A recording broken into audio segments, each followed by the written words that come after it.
زمانه ته رد او بد ویل، زمانه پسې خبرې کول، زمانه ته زیاړه کړل یا وخت منحوس ګڼل، دا داسې لکه یو انسان چې براه راست په الله تعالی باندې ټوک ولګوي. دا روایت ترته بیانوم، صحیح بخاری کې دا روایت موجود دی. پیغمبر علیه الصلاۃ والسلام دا خبره بیان کړې ده. حدیث قدسی دی چې الله تعالی دا بیانوي: یؤذینی ابن آدم یسب الدهر وانا الدهر. خلق مت تکلیف رسوي، ابن آدم مت تکلیف رسوي. یسب الدهر څنګه تکلیف رسوي؟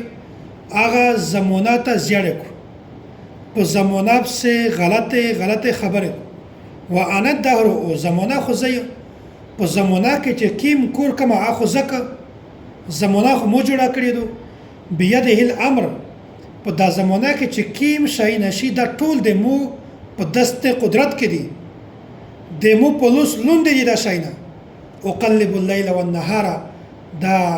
شپه او ورځ چې زه بدلاوه د دغه گردش ورکوم، بدلوي دا هر څه د مو په لوس کې دي. خو خلق بیا هڅه کو زمانه منحوسه غني، وخت منحوس غني. دا میاشت سفر ولا په دا کې عموما د جاهلیت د دور ول رسومات د یغه بدعات هغه غلطه رواجات چې کوم دي د یغه خلق ترویج. دا وی چې زمانه هم منحوسه دو، وخت هم منحوسه، حالانکه د شریعت سره د حقیقت سره دغه بالکل تعلق نشته. دغه رنګ خلق د ځنې حالات د واقعات نسبت دستوري ته کو، یای چې دغه چار مې وشوله دغه ستوري په وجه وشوله، د مو کاروبار کې برکت راغی دغه ستوري په برکت سره راغی، د مو په کور کې دا شی وشو شاچار وشوله خوشی مو ته ملاو شوله دغه ستوري په وجه ملاو شوله. حالانکه الله تعالی داسې قادر مطلق ذات دی چې د ونه نه یو پخه د الله تعالی د حکم نه بغیر ځکه ته نشي بده. نو بیا څنګه قادر مطلق تو ستوري غنئ، څنګه قادر مطلق تو میاشت غنئ، تو سمستر غنئ، حالانکه چې کیما چار کو الله تعالی دا هر شی د الله تعالی په لوس کې دي. کا چار الله تعالی کو تو یې چې زمونه منوسه دو، وخت منوسه، خو نسبت خو دی الله تعالی طرف ته وکړو. زمونه خو الله تعالی جوړ دو، وخت خو الله تعالی جوړ دی. نو کسي دغه شی نسبت زمانه تکړل دا داسته لکه یو انسان چې براه راست یو شی نسبت د الله تعالی طرف ته. او یو بل حدیث دغه متعلق تر تبینومه، حضرت زید بن خالد جوهنی رضی الله تعالی عنہ دا خبره بیانوي، حدیث بیانوي، یای چې صلح حدیبیه په موقع باندې رسول الله صلی الله علیه وسلم د غایزه المیز میشته په جامه باندې راس کا یا په آغاز په باندې ور هم شوی. نبی علیہ الصلوۃ والسلام دا خبره بیانوي چې هل تدرون ماذا قال ربکم، یی چې تاسو خبر یی چې الله تعالی کیما خبره بیانوي، الله تعالی مو ته کیما خبره بیان کړه. صحابه کرام ورته چې الله ورسوله اعلم یا رسول الله، الله او د الله رسول په دا خبره باندې شپېږي. نبی علیہ الصلوۃ والسلام ورته فرمایل چې کسي الله تعالی بیانوي اصبح من عبادي مؤمن بي وكافر، یہ ډېر خلک ډېر مؤمنه غایز کا په داسې حال کې چې یغه په مو باندې ایمان وروړ د ستوري انکار وک، او ځنه داسې چې یغه په ستوري باندې ایمان وروړ د مو انکار وک. دغه مطلب دا دی چې ډېر خلک داسې چې هغه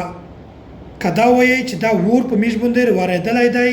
د الله تعالی په فضل، د الله تعالی په کرم، د الله تعالی په خپل مهرباني سره دا ټول قدرت الله تعالی دی، الله تعالی په میش باندې ور ورولای دی. نو دغه مطلب دا دی چې دغه انسان په مو باندې ایمان ورولای دی او د ستوري انکار وکړي چې دا قادر مطلق ذات الله تعالی د ستوري خو نه دی. او ځنه خلک داسته چې یغه غایز کا په داسې حالت کې چې یغه عقیده دا جوړادو چې په میش باندې دا ور ستوري ورولای دی، قادر مطلق ستوري دی، میاشتو مرستر غدو. نو په داسې صورت کې دغه په ستوري باندې ایمان وروړی دی، د موی انکار کړی دی. نو څومره غټه خبره نبی علیه الصلوۃ والسلام بیانوي، یعنی چې کسي ور ورول دغه تعلق دی الله تعالی د ذات سره دی په دا کې د ستوري کردار نشته په دا کې د میاشت کردار نشته په دا کې د المسترګ کردار نشته که یو سړی دا وایي چې ور په مو باندې ورولای دی دا میاشت ورولای دی ور په مو باندې ورولای دی دغه تعلق د ستوري د ډیبول یا د ستوري د خطر سره دی یا د مو د غاټه چار وشوله دغه تعلق د ستوري سره دی یا د میاشت سره دی حالانکه د شریعت سره د حقیقت سره د داسې خبره هیڅ تعلق نشته کیما چار کو الله تعالی کو کسي په دنیا کې چې څومره چارې شي دا ټول د الله تعالی په دسته قدرت لوندي نو یو معمولی شی هم د الله تعالی د حکم نه بغیر نشي که یو سړی دغه چارې نسبت الله تعالی نه بغیر میاشت وکړو مرسترګ ته وکړو ستوري ته وکړو دغه مطلب دا دی چې دا انسان په دا شی نه باندې ایمان وروړي په الله تعالی باندې ایمان نه وروړي نو کسي بنیادی خبره دادو چې وخت هم الله تعالی پیدا کړی دی زمانه هم الله تعالی پیدا کړی دی نه په وخت کې نه وسط شته نه په زمانه کې نه وسط شته که یو سړی وخت منحوس وګڼي زمانه منحوسه وګڼي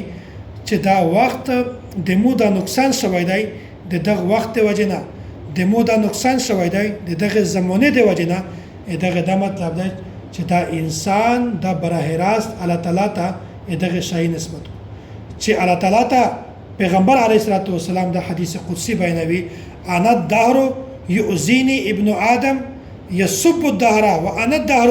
خلق زمانه ته زیاړو کو حالانکه دغه مطلب دا دی چې دغه انسان مو ته تکلیف ورسوي ځکه چې زمانه مو جوړه کړی دو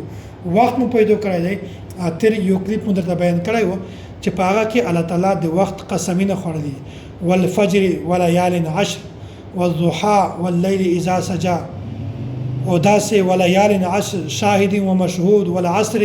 ان الانسان لفي خسر نو نه وخت منحوس دی او نه زمانه منحوس دی